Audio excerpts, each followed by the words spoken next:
and welcome to Not Nearly Enough Sleep Later. This has been a really nice little setup. We had some traffic noise last night, but can't complain. Water in a bathroom.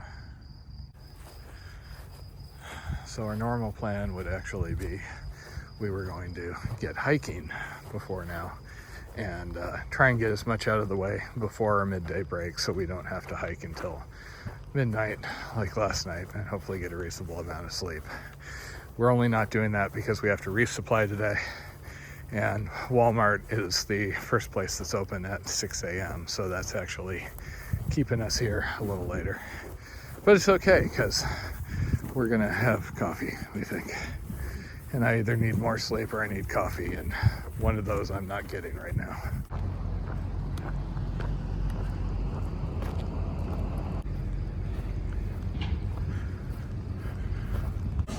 Just a warning, Jen, this is just the first coffee. This is not the coffee.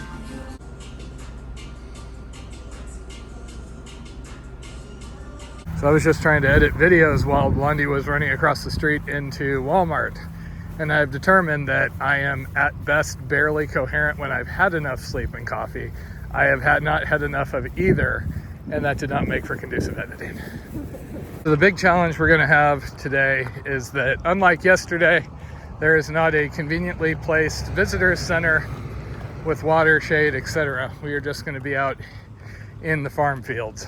Our general plan is around 12 o'clock is when things get unpleasant, unworkable, so we need to find a farmhouse at 11 something, fill up our gallon plus of water, and then stab Blondie with the trekking poles because Blondie walks too close to me. And then we just try and find a little patch of trees out in the middle of all the dying crop fields that seem to make up this part of Kansas. And then we hide until about 6, and then we keep walking until Matt falls over. We literally got to camp at like midnight last night. I was so tired, I didn't want to even like eat or anything. We did, but yeah. Oh. So Larned, or however it's pronounced, because I usually get yelled at for pronouncing things wrong no matter what I do, that we actually had an offer from a trail angel to put us up in a hotel there. But we don't know if we're gonna be able to take him up on it just because of our weird schedule now due to the heat. So there is basically a highway going exactly where we want to go, but the trail is having us kind of zigzag to parallel it since everything's on a grid. So it looks like the general theory behind the route is to follow US 56. That has been a pretty busy road with a pretty small shoulder. So for example, a couple of days ago, we spent an extended amount of time walking 1 mile north of 56 along farm roads. I think we successfully avoided the sun hitting us within Great Bend, or whatever that's worth. I am just having a heck of a time this morning.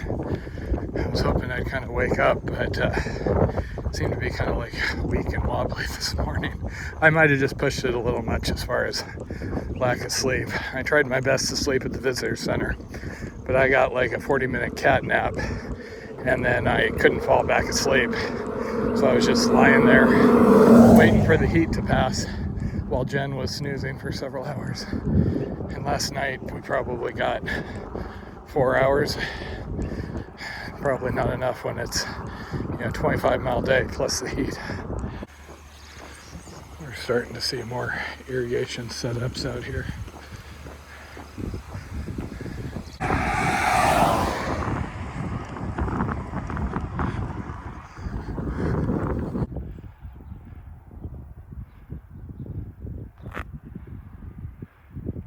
So that down there is 56. You can hear the traffic, see all the traffic.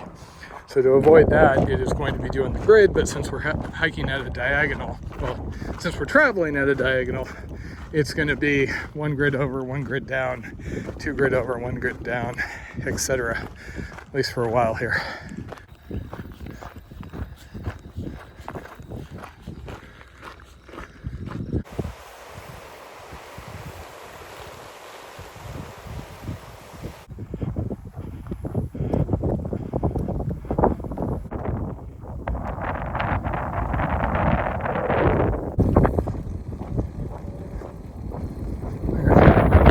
far as the umbrellas today with this wind coming up from the south.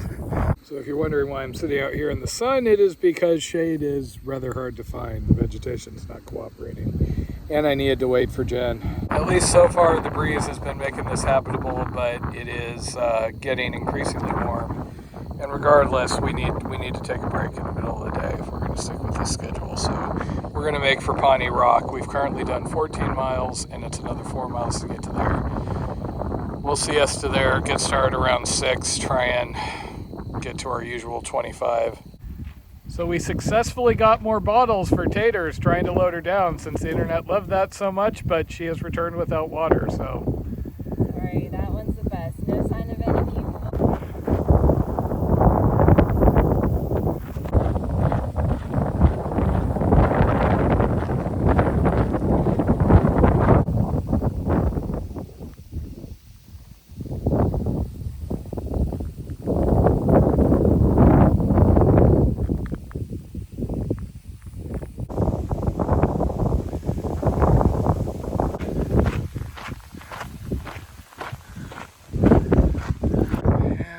Attempt number 2. And we got sirens going off in the distance, probably at Pawnee. So they were home. They were very, very nice. They had a very, very deep well going down to like 200 feet, so all the water was cold. So we were very well hydrated. And then on the way out, they gave us cold Dr. Peppers. So our day has become that much better. The lady was also saying part of the reason why the corn is looking so dry out here is they basically let it dry out and then they cut it down, plant and corn and all, and then grind it up into feed. So maybe it's just not failing crops. Thank you.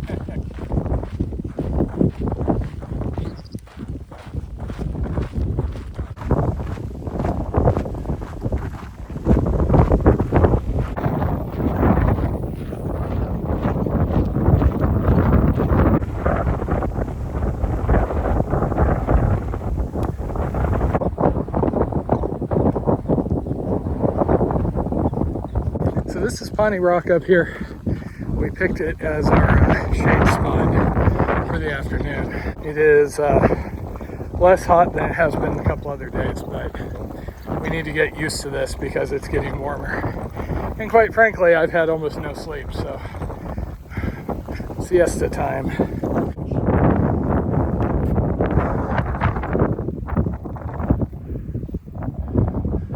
A little bit on the breezy side, but still work as a break spot. So we do have shade. Unfortunately, we also have a breeze, which it's helping with the mosquitoes. There are a few mosquitoes out here, and they keep getting blown away.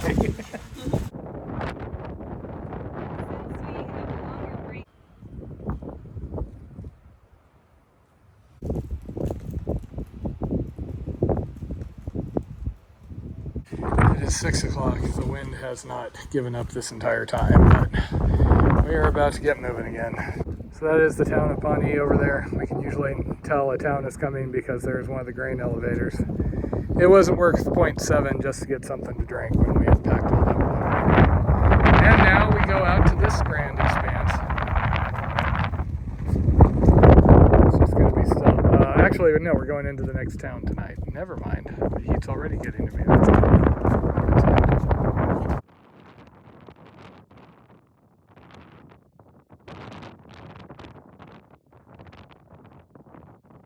6:19 and we are off. The unfortunate thing about this sort of schedule, at least for me, is I do not get nearly as much recovery benefit out of 5 hours sitting in the middle of the day versus, say, 5 hours in the morning in the tent, all comfortable, drinking coffee. Oh, I miss that. We are now 2 days for 2 days being like stretched out half asleep and having people come through and give us weird looks. Yesterday it was a janitor. Jen woke up eventually and then went, "What, was there a man with blue jeans?" Today there were a handful of people who came by just to basically climb the little court and left. One guy did give us water, which was a nice touch. They look kind of judgy, Jen. I think it's because you eat all their food. They're like, "What? We're not good enough for you?"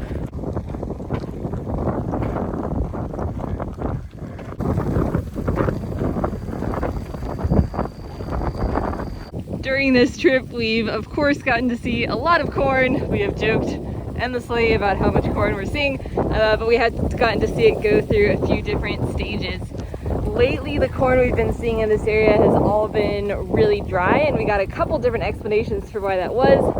Some people saying, oh yeah, that's kind of what they're doing in this area, is just growing a crop, taking a chance that it rains. If it doesn't rain, they lose the crop, acceptable loss. Other people saying that's actually intentional, they're letting it dry right now because that's the phase they're in. They've grown the corn, they let it dry, and then they harvest it for animal feed.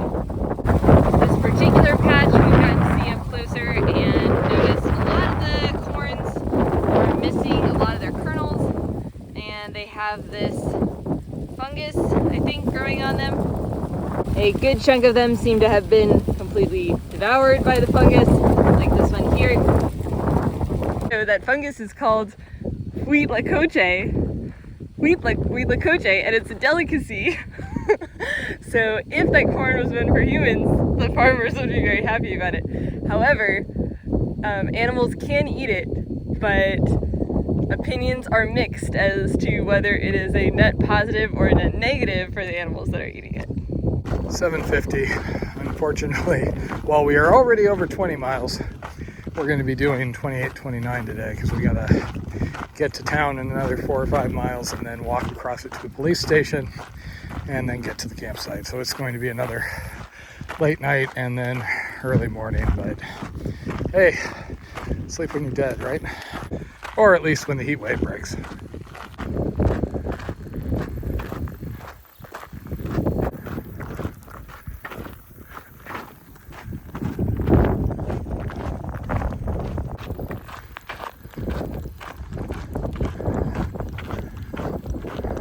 One of the really challenging things about really long trips like this is you have consumables that run out. You know, they're the basics like stove fuel, hand sanitizer, bathroom wipes, stuff like that.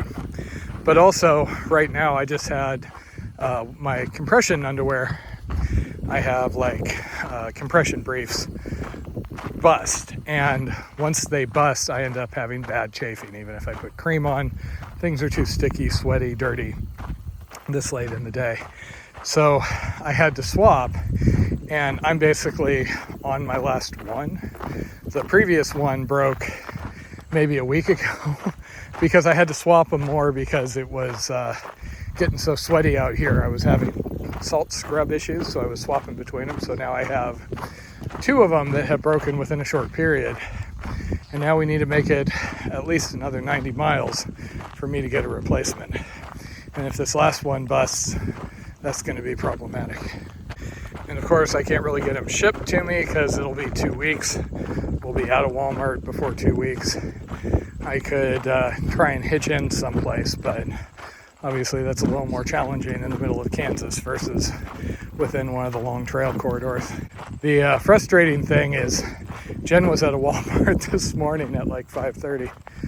I didn't notice this starting to fray, or else we could have replaced them all and not had to worry about it. It's now 9 o'clock. I've switched to night mode because we have probably another 2.5, 3 hours until we think we'll get to where we're going. We basically have to get into town, get across town, get to the police station, get a permit from whoever's working the police station at 11:30 at night, and then get to a park where we can set up.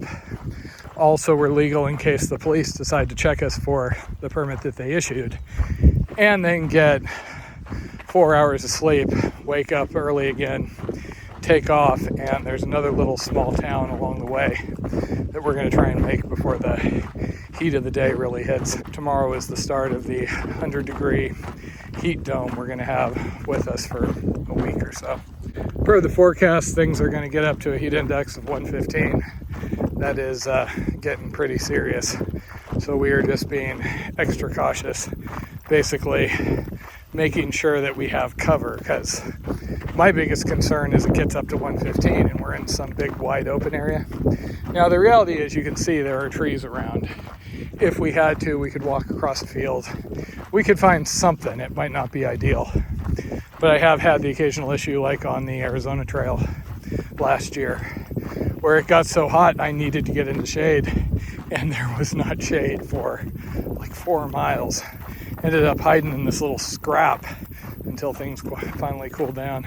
The good news is, with this split schedule, we did 27 miles yesterday and we should be in the high 20s today, so that sort of thing will at least get us onwards towards the end of Kansas, which doesn't mean I'm home free. I have Kansas 2, aka East Colorado, but progress is progress.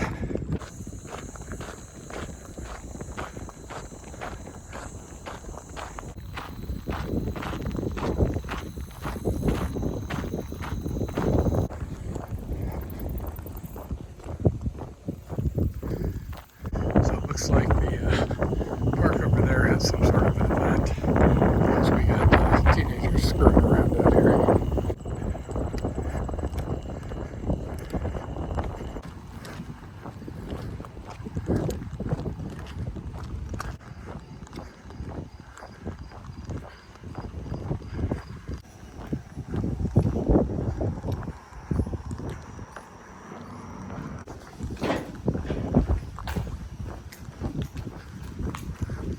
Okay, it is 11:30 and we are about to walk into the police station because that is what they told us we needed to do if we were going to stay in the park. Okay, that was pretty low key. He didn't even question Jen about her recent law-breaking activities. It was all good. We filled out paperwork, so now if the police who just had us fill out the paperwork decide to check us, we will have paperwork to say they allow us to be there.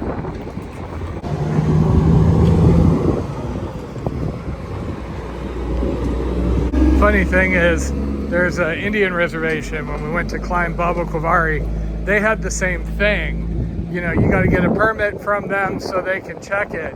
But their permit rocks. It actually says they're not liable for mental trauma if a mountain lion eats your friend. This actually comes with a free shower, amongst other things. But I don't think we're going to have much energy for that. We're going to get there right before midnight. And we still got to eat.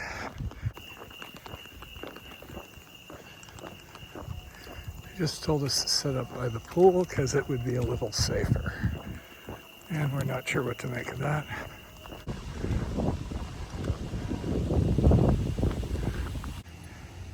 And that's why the local police, he came to check the place, make sure there weren't any kids hanging around, chase them around so Blondie doesn't have to deal with any damn kids. Really nice. He was offering to shine his lights over to let us light up, but we're good. We're just very, very, very tired. And Taters is only going to give me like 4 hours of sleep because she's mean. I do not know how much longer I can keep this schedule up for, but at least for tonight we have made it into Larned. The Larned Police Department is giving the Ottawa volunteer firefighters a run for their money as far as who can be nicer to travelers. And we're set up for the night.